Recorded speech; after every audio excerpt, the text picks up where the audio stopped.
हरे कृष्णा। सभी को मेरा दंडवत प्रणाम। आज का अध्याय 4 का विषय है दिव्य ज्ञान। तो हम इस विषय में भगवान क्या कहते हैं ये आज सुनने वाले हैं। मेरा नाम हेमा देशपांडे है और हम इस विषय में गुरु की प्रार्थना करके आगे बढ़ते हैं। ओम अज्ञानतिमिरान्धस्य ज्ञानाञ्जनशलाकया चक्षुरुन्मिलितं येन तस्मै श्रीगुरवे नमः। गुरुर्ब्रह्मा गुरुर्विष्णु गुरुर्देवो महेश्वरा गुरु साक्षात् परब्रह्म तस्मै श्री गुरवे नमः। हरे कृष्णा। पिछले अध्याय में भगवान ने कहा कि अर्जुन, ये जो काम है ये हमारा बहुत बड़ा नित्य शत्रु है और उस पर जीत पाने के लिए तुम्हें आध्यात्मिक शक्ति को प्राप्त करना होगा।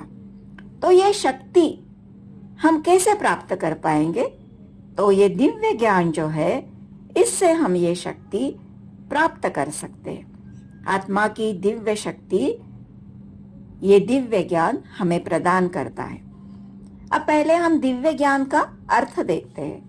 दिव्य ज्ञान यानी आध्यात्मिक उच्चतम और शाश्वत सत्य का ज्ञान, जो आत्मा, परमात्मा और भगवान और उसके संबंध को समझाता है। यह जो ज्ञान है हमें केवल पुस्तकों से नहीं बल्कि भगवान की कृपा से और गुरु के माध्यम से और उनकी कृपा से ही प्राप्त होता है। तो आइए अब हम इस दिव्य ज्ञान की तरफ आगे बढ़ते हैं। तो चौथे अध्याय में भगवान श्री कृष्ण दिव्य ज्ञान के साथ उनके अवतारों का रहस्य और कर्म त्याग के साथ हमें कर्म करने की कला भी सिखाते हैं। देखिए, हमें सभी को ये पता है कि पढ़ने से हमें ज्ञान प्राप्त होता है, लेकिन कर्म करने से हमें ज्ञान प्राप्त होता है। ये कैसे? तो ये अध्याय जो है हमें बताता है निष्काम कर्म जो ज्ञान को जन्म देता है। आप शास्त्र पढ़ोगे लेकिन अगर भगवान की सेवा नहीं करोगे तो लाभ नहीं मिलेगा। वास्तविक परिवर्तन तो कुछ करने से ही आता है। अभी तक हमने निष्काम कर्म योग का ज्ञान सुना, लेकिन वह सुनकर अगर हम इसे हमारे जीवन में नहीं अपनाते तो जो ज्ञान है वह एक जो गधा रहता है, जो हजारों पुस्तकों का वजन स्वयं के ऊपर लेकर जाता है, लेकिन वो पुस्तकों में जो ज्ञान है उससे वह स्वयं वंचित रहता है, उसे उसका कोई लाभ नहीं मिलता। उसी तरह ये ज्ञान को हम आचरण में नहीं लाएंगे तो उसका क्या लाभ है? अभी सबसे प्रथम भगवान इस अध्याय में अर्जुन को इसका इतिहास बताते हैं। कहते हैं कि जो ये ज्ञान है मैंने प्रथम सूर्यदेव विवस्वान को दिया, विवस्वान ने मनुष्य के पिता मनु को दिया और मनु ने इक्ष्वाकु को दिया। इस प्रकार गुरु परंपरा से ये ज्ञान प्राप्त किया गया, लेकिन कालक्रम में यह परंपरा छिन्न भिन्न हो गई। इसलिए 5000 वर्ष पूर्व भगवान ने यह ज्ञान अर्जुन को बताया। अब अर्जुन को क्यों बताया? क्योंकि अर्जुन एक उत्कृष्ट श्रोता थे, उनके भक्त थे और उनके मित्र भी थे। तो अर्जुन के माध्यम से ये ज्ञान हमें भी प्राप्त हुआ है। अब आगे अर्जुन के मन में कुछ शंकाएं आती है। देखिए, ये जो शंकाएं है, समस्या का विवरण जो है ये हमारे लिए ही अर्जुन कर रहे हैं, क्योंकि हमारे मन में भी ऐसी शंकाएं आ सकती है। तो वह भगवान से पूछते हैं कि ये जो आपने इसका इतिहास बताया कि आपने सूर्यदेव विवस्वान को ये ज्ञान दिया, ये कैसे संभव है? क्योंकि विवस्वान तो बहुत पहले हो चुके थे, आप तो अभी हमारे साथ हो। तो भगवान उनके प्रश्न का समाधान करते हैं। कहते हैं, अर्जुन, हम दोनों के अनेकानेक जन्म हो चुके। तुम्हें कुछ स्मरण नहीं, लेकिन मुझे सभी जन्मों का स्मरण है। देखिए, कृष्ण का जो शरीर है वह सच्चिदानंद है। हमारा शरीर बदलता रहता है, उनका नहीं। वे अद्वैत है। उनके शरीर और आत्मा में कुछ भी फर्क नहीं है। वह अजन्मा है। वह स्वयं की इच्छा से अवतरित होते हैं। हम सभी कर्म बंधन के कारण जन्म लेते हैं।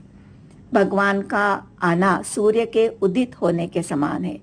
वह अपनी अंतरंगा शक्ति से प्रकट होते हैं। वे अविनाशी है। उन्हें अनेकानेक जन्मों की स्मृति है।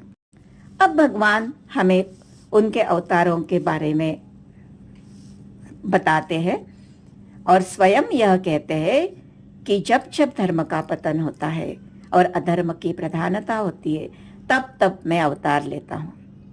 अब देखिए, कलियुग में अधर्म हर जगह है, इसलिए भगवान कलियुग में नाम के रूप में है। कली काले नाम रूपे कृष्ण अवतार। भगवान जब अवतार लेते हैं तब वह धर्म के विषय में उतना ही कहते हैं जितना उस परिस्थिति में जन समुदाय समझ सके। भगवान के प्रत्येक अवतार का एक विशिष्ट उद्दिष्ट होता है और ऐसा नहीं है कि वह भारत की धरती पर ही अवतरित होते हैं। वह किसी भी काल में किसी भी स्थान पर अपनी इच्छा से प्रकट हो सकते हैं। कभी वह स्वयं प्रकट होते हैं तो कभी अपने प्रामाणिक प्रतिनिधि को यहाँ हमारे लिए भेजते हैं। आगे भगवान कहते हैं कि वह भक्तों का उद्धार करने, दुष्टों का नाश करने तथा धर्म की पुनः स्थापना करने के लिए हर युग में प्रकट होते हैं। अब बहुत महत्वपूर्ण बात भगवान हमें बता रहे हैं कि जो मेरे इस आविर्भाव को और मेरे कर्मों के दिव्य प्रकृति को जानता है, वह जन्म मृत्यु के चक्र से मुक्त हो जाता है और मेरा धाम प्राप्त करता है, जो हम सभी का वास्तविक स्थान है। देखिए, भगवान के कार्य असीम है, अकल्पनीय है, अचिंतनीय है। पुतनावध, तृणावत का उद्धार, माता यशोदा का उनके मुंह के भीतर सृष्टि का पूर्ण ऐश्वर्य देखना, नलकुवर तथा मणिग्रीव का उद्धार, अधासुर का वध, कालिया दमन, सभी व्रजवासियों का गोवर्धन पर्वत अपने छोटे से करंगुली के ऊपर उठाकर इंद्र के कोप से रक्षण करना। कितनी बातें कहूं, ये सभी कार्य हमारे लिए अकल्पनीय है, अचिंतनीय है। इन्हें हमें तत्व से समझना है। उनके अकल्पनीय कार्यों को हमें समझना है और ये सभी लीलाओं को हमने श्रवण करना चाहिए, क्योंकि श्रवण से ही हमारे हृदय में कृष्ण प्रेम अंकुरित होता है। ये जो श्रवण है, ये प्रेम अंकुरित होने का बीज है। जब हम आसक्ति, भय और क्रोध से मुक्त होकर तन्मयता के साथ भगवान की शरण लेते हैं, उनका ध्यान करते हैं, तो हम उनका प्रेम जरूर पाते हैं। आसक्ति यानी राग, भौतिक वस्तुओं के प्रति आकर्षण, और जब यह नहीं मिलेगा तो हमें क्रोध आता है, और अगर मिल जाता है तो हमें उसे खोने का भय रहता है। देखिए, हमारे जो आचार्य है, उन्होंने अपने जो 3 गुण है, सत्व, रज और तम, इनसे परे जाकर तपस्या की है, तभी वे भगवान को प्राप्त कर सके। आप विश्वास रखिए कि ये जो भगवत गीता का ज्ञानमय प्रकाश है, सभी के हृदय से अज्ञान हटाकर भगवान का प्रेम पाने में जरूर सहायता करेगा। इसलिए सभी को मेरी विनती है कि ये ज्ञान का प्रकाश पाइए और अपने जीवन का वास्तविक उद्दिष्ट ध्येय प्राप्त कीजिए। अब भगवान एक बहुत महत्वपूर्ण विषय पर चर्चा करते हैं। कहते हैं, जो जिस भाव से मुझे शरणागत होता है, उसी प्रकार मैं उसे फल देता हूँ। देखिए, प्रत्येक व्यक्ति कृष्ण को विविध स्वरूप में खोजता है। ब्रह्म, परमात्मा और भगवान, ये भगवान के 3 स्वरूप है। ज्ञानी भगवान के ब्रह्म ज्योति में विलीन होना चाहता है। भगवान का शरीर आध्यात्मिक है, उससे एक तेज निकलता है, उसे ब्रह्म ज्योति कहते हैं। कोई उन्हें कण कण में देखना चाहता है, परमात्मा के स्वरूप में देखता है, लेकिन जो भक्त है उन्हें पूर्ण भगवान के स्वरूप में देखता है। पूर्ण साक्षात्कार भगवान का भक्त ही करता है। अब भगवान आगे कह रहे हैं कि देखो, जो सकाम कर्मी है उसे इच्छित फल दे देता हूँ, जो योगी है उसे मैं सिद्धि प्रदान करता हूँ, लेकिन जो मुझे चाहता है उसे मेरी प्राप्ति होती है। कुछ लोग कुछ प्राप्त करने के लिए देवी देवताओं की पूजा करते हैं, जो भगवान के ही प्रतिनिधि है। देवी देवता दे देते हैं, लेकिन देवी देवता के देने में और भगवान के देने में अंतर है। देखिए, भगवान हमारे सबसे बड़े हितैषी है। जीव को वह स्वयं के पास बुलाना चाहते हैं। जीव का हित किसमें है यह वह अच्छी तरह से जानते हैं। देवी देवता तो हमने जो मांगा दे देते हैं, लेकिन भगवान हमारे हित में है वही देते हैं। उनका हमारे साथ माता पिता जैसा रोल होता है। बच्चे के लिए जो नुकसानकारक है वह उसकी इच्छा हो, उसने मांगा हो तो भी माता पिता नहीं देते। वैसे ही श्री कृष्ण का भाव हमारे लिए माता पिता की तरह रहता है। इसलिए हमने उनके ऊपर पूर्ण विश्वास रखना चाहिए और पूर्ण शरणागति से, समर्पण भाव से उनकी भक्ति करनी चाहिए, उनका नाम स्मरण करना चाहिए, उनकी लीलाओं का श्रवण करना चाहिए, उनकी स्तुतिगान हमें सदैव करनी चाहिए। भगवान ने दी हुई चीजों को हमें पहले उन्हें समर्पित करके ही उसका भोग करना चाहिए। जब हमने कर्मयोग पढ़ा था, सुना था, तो हमने देखा था कि हमें हमारे वर्णाश्रम धर्म के अनुसार कार्य करने चाहिए। अब भगवान यहाँ इस अध्याय में बता रहे हैं कि ये जो वर्णाश्रम धर्म है, 4 वर्ण 4 आश्रम, इसकी निर्मिति मैंने ही की है। और यह विभाजन उन्होंने जातिवाद के ऊपर नहीं तो गुणों के आधार पर किया है। और प्रभुपाद जी कहते हैं कि ये जो विभाजन है हर जगह रहता है। ये 4 प्रकार के मनुष्य सभी जगह होते हैं। ब्राह्मण सत्वगुणी होता है, वह बुद्धिमान कहलाता है। हर समाज में एक बुद्धिमानी वर्ग होता है। क्षत्रिय वो है जो एडमिनिस्ट्रेशन में रहता है। वैश्य जो व्यापार करते हैं, वे कमर्शियल होते हैं और मनी माइंडेड होते हैं। जो क्षुद्र है वह बाकी कुछ कर नहीं पाता तो शारीरिक कर्म ही कर पाता है। तो ये जो विभाजन है हम सभी जगह देखते हैं, और इसी व्यवस्था से कार्य होगा तो समाज में सुव्यवस्था बनी रहती है और हर व्यक्ति अपने गुणों के अनुसार प्रामाणिकता से कार्य करता है तो आध्यात्मिक प्रगति भी होती है। भगवान कहते हैं कि ये व्यवस्था मैंने ही बनाई, लेकिन मैं क्या करता हूँ। यह सब जीवों के कर्मों के आधार पर होता है। हर एक की चेतना के आधार पर इन्हें डील करना पड़ता है। क्षुद्र की चेतना सबसे कम विकसित होती है, इसलिए इन्हें जड़ वस्तु के साथ व्यवहार करने के लिए बताया जाता है। वैश्य की थोड़ी विकसित होती है, इसलिए इन्हें पशुपालन और व्यापार करना पड़ता है। क्षत्रिय की इनसे ज्यादा विकसित होती है, इसलिए इन्हें राजा, मंत्री इस तरह का पद देकर मनुष्य के साथ डील करनी पड़ती है। और ब्राह्मण की चेतना का स्तर उच्च होता है, तो वे देवताओं के साथ यानी यज्ञ कर्म में लगे रहते हैं। अब आगे भगवान कह रहे हैं कि देखो, हमें किसी भी कार्य का कर्ता स्वयं को नहीं मानना चाहिए। देखिए, कोई भी बीज हम मिट्टी में बोते हैं तो उसे उगाने के लिए जमीन की आवश्यकता होती है। वर्षा, पानी, सूर्य प्रकाश इत्यादि अनेक चीजों की आवश्यकता होती है, और सबसे महत्वपूर्ण भगवान की कृपा की आवश्यकता, जो ये सब कुछ हमें प्रदान करते हैं। इसलिए जो ज्ञानी व्यक्ति है वह किसी भी कार्य के लिए स्वयं कर्तापन नहीं लेता है। इससे वह कर्मफल से भी बच जाता है। और ये जो बीज है हम किस प्रकार के मिट्टी में बोते हैं, ये बहुत महत्वपूर्ण बात है। देखिए, अगर हम भौतिकता के मिट्टी में ये बीज को डालेंगे तो भौतिक जीवन का ही पेड़ आएगा ना। लेकिन अगर हम ये बीज आध्यात्मिकता में डालते हैं, आध्यात्मिक मिट्टी में डालते हैं, तो उससे आध्यात्मिक पेड़ आएगा। और दिव्य ज्ञान में स्थित ज्ञानी जो रहता है वो ये बीज कहाँ डालना है ये बहुत अच्छी तरह से जानता है। अब आगे भगवान कर्म, विकर्म और अकर्म ये 3 विषयों पर चर्चा करते हैं। कर्म वो है जो व्यक्ति शास्त्र के अनुसार करता है। विकर्म वो है जो व्यक्ति कोई शास्त्र न मारकर कैसे भी करता है, और अकर्म वो है जो व्यक्ति भक्ति भावना से, निष्काम भावना से करता है।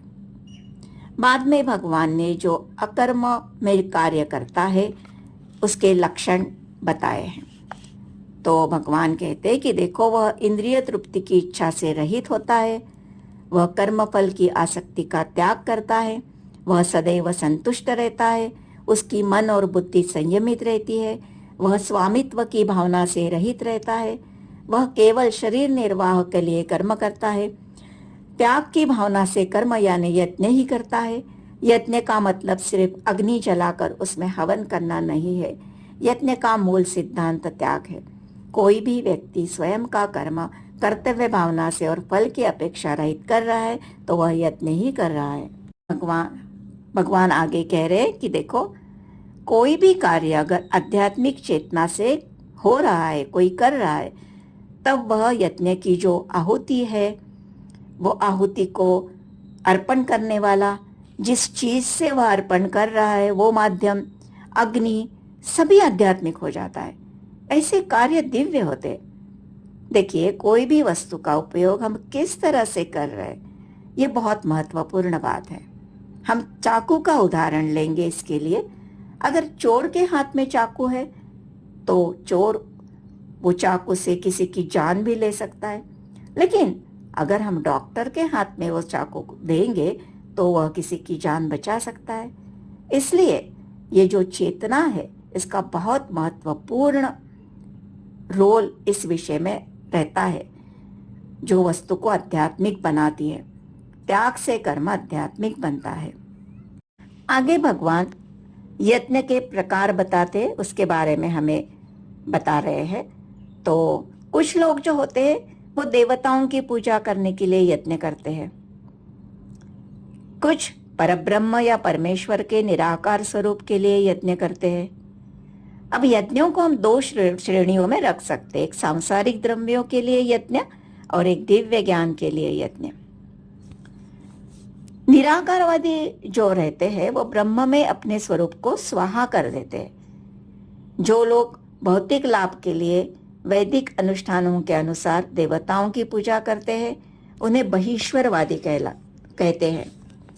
जो लोग परम सत्य के निर्गुण स्वरूप की पूजा करते हैं, वह ब्रह्म की अग्नि में अपने आप की आहुति दे देते हैं। अब कुछ लोग श्रवणादि क्रियाओं से इंद्रिय को मन की नियंत्रण रूपी अग्नि में स्वाहा करते हैं। हम जब श्रवण करते हैं तो हम हमारे कान और मन को एकाग्र करते हैं, एकाग्र करके श्रवण करते हैं, तब हम यज्ञ ही कर रहे होते हैं। अब कुछ लोग जो होते हैं वो इंद्रिय विषयों को आत्मसंयम के अग्नि में स्वाहा करते हैं। कुछ लोग अपने इंद्रिया और प्राणवायु के कार्यों को संयमित मन रूपी अग्नि में उसकी आहुति देते हैं। कुछ लोग व्रत करते हैं, कुछ लोग अपनी संपत्ति का त्याग करते हैं, कुछ तपस्या द्वारा, कुछ अष्टांग पद्धति के माध्यम से, कुछ प्राणायाम द्वारा और कुछ कम भोजन करके अपनी प्राण की आहुति देते हैं। तो जब हम यज्ञ का अर्थ जानकर यज्ञ करते हैं तो हम पाप कर्मों से मुक्त हो जाते हैं।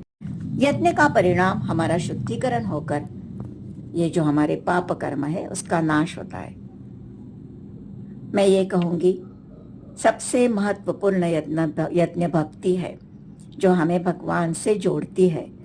सभी कार्य भगवान की प्रसन्नता के लिए करना, स्वयं की प्रसन्नता की आहुति देकर ये यज्ञ हमें करना पड़ता है। अब भगवान आगे कह रहे हैं कि देखो, सभी लोगों ने ब्रह्म जिज्ञासा करनी चाहिए। अथ तो ब्रह्म जिज्ञासा, मैं कौन हूं? मैं आत्मा हूं। मेरी सद्य परिस्थिति क्या है? ये भौतिक जगत में मैं भव बंधन में फंस गया हूं। मुझे यहां से निकलना है, तो मैं कैसे निकल पाऊंगा? क्या रास्ता है? तो स्वयं को शुद्ध करके मुझे निकलना पड़ेगा। तो शुद्ध कैसे होंगे? तो इसके लिए कर्म योग है, ज्ञान योग है, अष्टांग योग है, भक्ति योग है। ये सभी का हम चिंतन करके ये कार्य हम कर सकते हैं। और देखिए, जो व्यक्ति ज्ञान के साथ गृहस्थाश्रम में भी अपने नियत कर्म करने का यत्न करता है, वह भगवान के धाम में जा सकता है। देखिए, यत्न के बिना हम न इस जगत में सुखी रहते, न अगले जीवन में सुखी रह सकते। ये भगवान ही बता रहे हमें, क्योंकि यज्ञ यानी त्याग। समाज में अगर हर व्यक्ति स्वार्थी होगा तो समाज में सुव्यवस्था कैसी रहेगी? त्याग के यत्न से ही समाज सुख शांति से रहेगा और समाज और व्यक्ति दोनों की प्रगति भी होगी। देखिए, हर व्यक्ति की जो चेतना है अलग अलग होती है, उसके अनुसार वह अलग अलग यज्ञों के प्रति आकर्षित होता है। यज्ञ का प्रयोजन आत्मज्ञान है। ये आत्म साक्षात्कार का मार्ग कठिन है, क्योंकि इसमें हमें हमारे भीतर के जो शत्रु है उनसे युद्ध करना पड़ता है। तो ये कैसे कर सकते हैं हम? तो भगवान हमें बताते हैं कि देखो, इसके लिए हमें परंपरागत गुरु को स्वीकार करके उनकी शरण में जाना चाहिए और उनसे विनीत भाव से जिज्ञासा करके उनकी सेवा हमें करनी चाहिए। प्रामाणिक गुरु का स्वभाव जो होता है दयालु रहता है, वह ये ज्ञान तुम्हें देने में सदैव तत्पर रहता है। इसलिए ज्ञान इस तरह से आप प्राप्त कर सकते हो। प्रभुपाद जी कह रहे हैं कि ये जो ज्ञान है ये अंधा नहीं है। इसका मतलब ये कि ऐसा नहीं है कि अगर आपको ये समझ में नहीं आ रहा तो बिना समझे आप इसे समझे। आप आपकी शंका का, आपकी समस्या का जिज्ञासा करके प्रश्न पूछ सकते हो। जैसे अर्जुन भी भगवान को अपनी शंकाएं मिटाने के लिए प्रश्न पूछ रहे हैं, लेकिन जो प्रश्न हमें पूछने हैं वह विनीत भाव से पूछने हैं। इस तरह के ज्ञान से हमें क्या लाभ मिलता है? इससे हमारी समझ विकसित होती है, हम मोह से बचते हैं और तब हम सभी जीवों को परमात्मा के रूप में देखेंगे। भगवान का अन्य जीवों के साथ क्या संबंध है, इसे हम जान पाएंगे और हमारा जो दृष्टिकोण है वह आध्यात्मिक होगा। देखिए, इस नाव पर सवार होकर, ज्ञान की नाव पर सवार होकर हम ये भौतिक दुख सागर को पार कर सकते हैं। इस सागर में कितना भी कुशल तैराकी हो, संघर्ष करना बहुत कठिन है। लेकिन ये जो कृष्ण भावनामृत की नाव है, भक्ति की नाव है, ये इसके लिए सुगम है। जिस प्रकार प्रज्वलित अग्नि ईंधन को भस्म करती है, उसी प्रकार ये ज्ञान रूपी अग्नि हमारे भौतिक फलों को जला देती है।